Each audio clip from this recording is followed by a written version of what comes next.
Students visit the Milwaukee Public Museum on field trips every year. Yeah, it's sort of a rite of passage, as Aaron Mabin explains one field trip for a Marquette student leading to big changes in access and inclusion.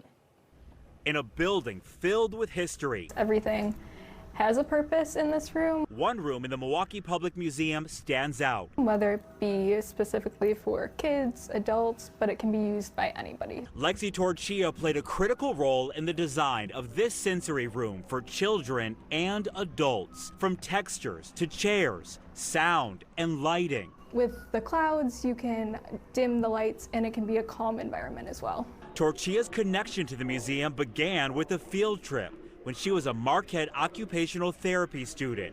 It led to her doctoral capstone project. Her goal, enhance dementia-friendly programming to increase accessibility for community engagement at the museum. My capstone started with dementia, but then I learned how many other people can be affected by coming into a museum and getting overwhelmed. For Torchia, this work was personal. I think she would be proud. I hope so. She says she watched as her grandmother Angie's life changed from Alzheimer's disease. Torchia noticed a lack of dementia-friendly spaces. She only had a handful of safe spaces that she would go into.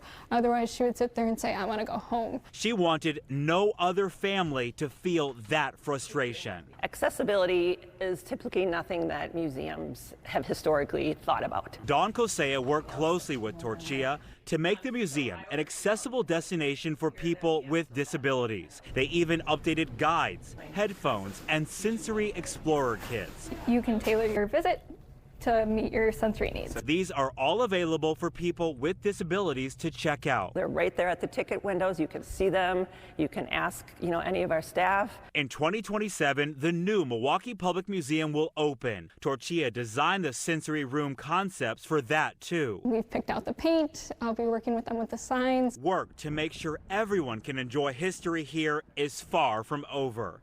In Milwaukee, Aaron Mabin, FOX 6 News. And there's better news. Torchia launching a consulting business to help other museums become more accessible for people with disabilities. She'll speak at a conference about this very topic on Friday.